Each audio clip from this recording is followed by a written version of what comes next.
নমস্কার বন্ধুরা, এক্সপ্লোরার সৈকত অফিসিয়াল চ্যানেলে সকলকে স্বাগতম। বন্ধুরা, আমাদের এই সংসারে অনেকেই জানে না যে কন্যা সন্তান অনেক পূর্ণ করলে বাড়িতে জন্মগ্রহণ করে। আমাদের এই সংসারে অনেকেই কন্যা সন্তানদের বোঝা মনে করে। অনেকে মনে করে যে কন্যা সন্তান হয়েছে মানে তার বংশ রক্ষা হবে না। যারা এরকম মনে করে তারা ভুল ভাবেন এবং অনেক জায়গায় কন্যা সন্তানদের প্রতি অবিচারও করা হয়।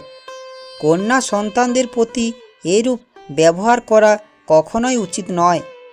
ভগবান কন্যা সন্তানের প্রতি এরূপ ব্যবহারকে মহাপাপ বলেছেন। ভগবান স্বয়ং বলেছেন, কন্যা সন্তান যাত্রার বাড়িতে হয় না। কন্যা সন্তান হলো মা লক্ষ্মীর প্রতিরূপ।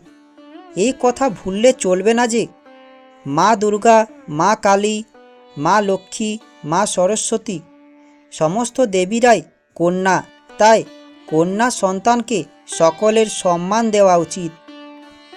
বন্ধুরা, যার বাড়িতে কন্যা সন্তানের জন্ম হয় তারা খুবই ভাগ্যবান হন। একবার শ্রী অর্জুন ভগবান শ্রীকৃষ্ণের কাছে প্রশ্ন করেছিলেন যে, হে প্রভু, আমার একটা কথা খুবই জানতে ইচ্ছা করছে যে কোন বাড়িতে কন্যা সন্তানের জন্ম হয় এবং কোন পুণ্য লাভ করলে কন্যা সন্তানের পিতামাতা হওয়া যায়। অর্জুনের এই প্রশ্ন শুনে ভগবান শ্রীকৃষ্ণ বললেন, অর্জুন, কন্যা সন্তান সকলের বাড়িতে হয় না। যারা কন্যা সন্তানের ভার নিতে সক্ষম শুধুমাত্র তাদের বাড়িতেই কন্যা সন্তান জন্মগ্রহণ করে। কারণ নারীর ভার সকলে নিতে পারে না। এই নারীরা সংসারের জন্য সমস্ত কিছু উৎসর্গ করতে পারে। আমাদের এই সংসারে আমরা আমাদের মাকে দেখেছি। তারা আমাদের সকলের খুশির জন্য সমস্ত কিছু উৎসর্গ করে দেয়। ভগবান শ্রীকৃষ্ণ বলেছিলেন, যেদিন থেকে এই সংসারে কন্যা সন্তান জন্মগ্রহণ করবে না, সেদিন থেকে এই সৃষ্টিও থাকবে না। এই সৃষ্টি থমকে যাবে ও এই সংসার ধ্বংস হয়ে যাবে। যে বাড়িতে কন্যা সন্তানের জন্ম হয় সেখানে স্বর্গ মনে হয়। পুত্র সন্তানরা শুধুমাত্র নিজের বংশকেই উন্নত করে, কিন্তু কন্যা সন্তানরা দুটি বংশকে উন্নতি করে। এক তার পিতার বাড়ি ও অন্যটি তার শ্বশুর বাড়ি। রামায়ণে মাতা সীতা রাজা দশরথের মৃত্যুর পর তার পিণ্ডদান করেছিলেন এবং যার ফলে রাজা দশরথের স্বর্গ লাভ হয়। যাদের বাড়িতে কন্যা সন্তানের জন্ম হয় তারা খুবই সৌভাগ্যবান হয়ে থাকে, আর যাদের বাড়িতে একের বেশি কন্যা সন্তানের জন্ম হয় তারা খুবই সৌভাগ্যবান ও তাদের জীবনে এই কন্যাদের দ্বারাই উন্নতি লাভ হয়ে থাকে ও তাদের উপরে স্বয়ং ঈশ্বরের আশীর্বাদ রয়েছে। যারা এই কন্যা সন্তানের লালন পালন করতে পারবে ও তাদের সমস্ত আশা পূরণ করতে পারবে, তাদের বাড়িতেই কন্যা সন্তান আসে। স্বয়ং ভগবান বলেছেন, কন্যাদের ভার সকলে নিতে পারেন না। এমন কেন তিনি বলেছেন, এই কথা জানতে গেলে আগে এই নারী কিভাবে সৃষ্টি হয়েছিল সেই কথা আমাদের সকলের জানা প্রয়োজন।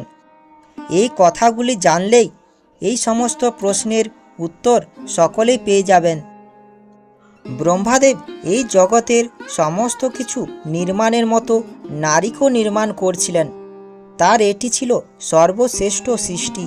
ব্রহ্মাদেব এই সমগ্র সংসার কিছু সময়ের মধ্যেই তৈরি করেছিলেন, কিন্তু নারীকে সৃষ্টি করতে 7 দিন বা তারও বেশি সময় লেগে গিয়েছিল। ব্রহ্মাদেব নারীকে সৃষ্টি করছিলেন সেই সময় এক দেবদূত ব্রহ্মাদেবকে প্রশ্ন করেন, হে দেব, আপনি এই সৃষ্টিকে কিছু সময়ের মধ্যেই তৈরি করেছিলেন, কিন্তু এই নারী সৃষ্টি করতে এত সময় লাগছে কেন? তখন ব্রহ্মাদেব সেই দেবদূতকে বলেন, সমগ্র সৃষ্টির মধ্যে এটি আমার গুরুত্বপূর্ণ রচনা, সেই জন্য আমার এত সময় লাগছে। একে আমি অসীম ধৈর্য, সাহস, ক্ষমতা ও রূপ দিয়ে সৃষ্টি করেছি। এই নারী আমার সৃষ্টি ধরে রাখতে পারবে। এই নারী যে কোনো পরিস্থিতিতে হাসি মুখে তার উপরে থাকা সমস্ত দায়িত্ব সে পালন করে যাবে। এই নারী তার পরিবারের সকল সদস্যকে আগলে রাখবে। অসুস্থতা ও যে কোনো পরিস্থিতিতে তার কাজের গতি সমান থাকবে, সে কখনো থেমে যাবে না। বন্ধুরা, এর উদাহরণ হলো আমাদের সকলের মা, যে সমস্ত কিছু সহ্য করে দায়িত্ব পালন করে থাকেন। সে তার সন্তানের কোনো ক্ষতি হলে চণ্ডী রূপ ধারণ করে তাকে রক্ষা করবে। তখন দেবদূত বলে, হে দেব, নারীরা তাদের 2 হাত দিয়ে এত সব কাজ করতে পারবে?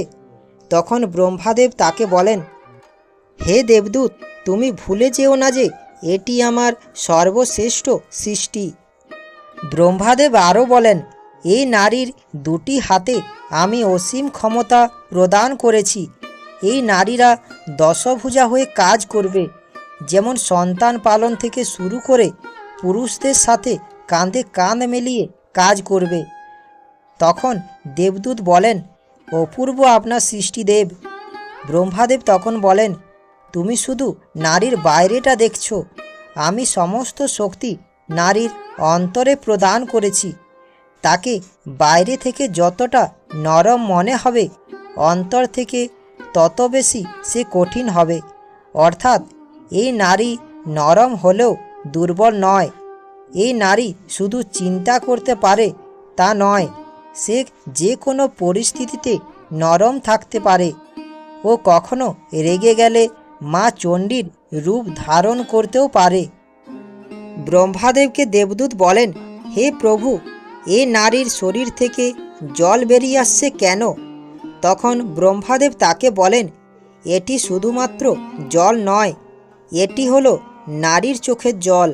দেবদূত তখন বলেন, নারীর চোখের জল প্রয়োজন কেন? ব্রহ্মাদেব তখন বলেন, এই অশ্রুর মাধ্যমে সে দুঃখ, কষ্ট, ভালোবাসা প্রভৃতি প্রকাশ করবে এবং এরপর সে দ্বিগুণ রূপে ফিরে আসবে। দেবদূত আরও বলেন, সত্যি আপনি নারীকে অপূর্ব সৃষ্টি করেছেন। এই নারী সমস্ত পুরুষকে নিজের করার ক্ষমতা রয়েছে। এই নারীর যখন কান্না পাবে তখন সে হাসবে এবং এই নারীর ভালোবাসা হবে শর্তহীন। যখন তার হৃদয় ভেঙে যাবে তখন সে কাঁদবে, আবার সমস্ত শক্তি নিয়ে স্বাভাবিক জীবনে সে আবার ফিরে আসবে। দেবদূত আরও বলেন, সত্যি প্রভু, এটি আপনার নিখুঁত সৃষ্টি, এর মধ্যে কোনো খুঁতেই নেই। এর সমস্ত কিছু আপনি নিখুঁত তৈরি করেছেন। তখন ব্রহ্মাদেব তাকে বললেন, না দেবদূত, একেবারে নিখুঁত তা বলা চলে না। এই নারীর একটি খুঁত অবশ্যই রয়েছে, তা হলো সে সব সময় নিজের গুরুত্ব ভুলে যাবে ও নিজের কথা সে ভুলে যাবে। নিজের কথা সে কখনো ভাববে না, যার কারণে সে শুধু বঞ্চনায় পাবে। সে সকল প্রকার কাজ করার পরেও সে শুধু বঞ্চনা পাবে এবং তার করা কোনো কাজের সে কৃতিত্ব পাবে না।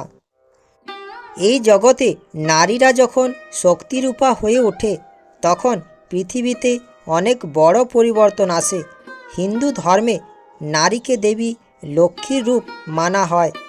নারীরা লক্ষ্মী ও সরস্বতীর মতো শান্ত থাকে ও কখনো মা চণ্ডীর মতো আগুন হয়েও জ্বলতে পারে। এই সংসারে ছেলেরা খালি মেয়েদের দোষ দেয়, অথচ বিপদে পড়লে কখনো মা আবার কখনো স্ত্রীর আঁচলের তলায় লুকিয়ে পড়ে। এই কন্যারা সকলকে রক্ষা করে। দেবতা ও অসুরের মধ্যে যখন যুদ্ধ হয় তখন একটা অসুরকে বধ করতে গিয়ে কিন্তু নাকানি চোবানি খেতে হয় এই দেবতাদের। তখন সেই নারী এসে সেই অসুরকে ধ্বংস করে সমস্ত সৃষ্টিকে রক্ষা করে। এই নারীরা নতুন প্রাণ জন্ম দেয়। আপনি যখন একজন পুরুষকে শিক্ষিত করেন শুধুমাত্র তিনিই শিক্ষিত হন। কিন্তু আপনি যখন একজন নারীকে শিক্ষিত করেন, তখন একটি পুরো প্রজন্মকে শিক্ষিত করেন। স্বয়ং ঈশ্বরের সবচেয়ে সুন্দর সৃষ্টি হলো এই নারী। নারীর প্রতিটি রূপকে প্রণাম জানানো উচিত। তিনি একজন মা, তিনি আবার একজন মেয়ে, তিনি একজন বোন, আবার কখনো তিনি একজন স্ত্রী। তিনি শক্তি, তিনি প্রেরণা। জীবনের প্রতিটি সুখ দুঃখে জড়িত তিনি। নিজের জীবনে শুধু ত্যাগ স্বীকার করে, যে বেঁচে থাকে শুধু অন্যের জন্য। নারী ছাড়া বাড়ি কেন, সমস্ত সৃষ্টি এগিয়ে যেতে পারে না। যে বাড়িতে নারীকে সম্মান করা হয়, সেই বাড়িতে মা লক্ষ্মী স্বয়ং বাস করেন। সেই বাড়িতে কখনো অভাব অনটন আসে না। কিন্তু যে বাড়িতে কোনো নারী বিনা কারণে চোখের জল ফেলে, সেই বাড়িতে কখনো মা লক্ষ্মী বাস করেন না। তাহলে বন্ধুরা, আমাদের সকলের কি করা উচিত? আমাদের বাড়িতে যে নারীরা রয়েছেন, তাদের আমাদের সকলের সম্মান দেওয়া উচিত এবং স্বয়ং ঈশ্বরের কথা মতো তাদের সমস্ত দায়িত্ব পালন করা উচিত। তাহলে বন্ধুরা, এই অপূর্ব নারী সৃষ্টিকে প্রণাম জানিয়ে আমার ভিডিওটি এখানেই শেষ করছি। আশা করি ভিডিওটি শুনে ও দেখে আপনাদের ভালো লাগবে। ভিডিওটি দেখেও শুনে ভালো লাগলে আমার চ্যানেলটা সাবস্ক্রাইব ও লাইক করার অনুরোধ রইল। ভিডিওটি সকলের কাছে পৌঁছেও দেওয়ার অনুরোধ রইল। ধন্যবাদ।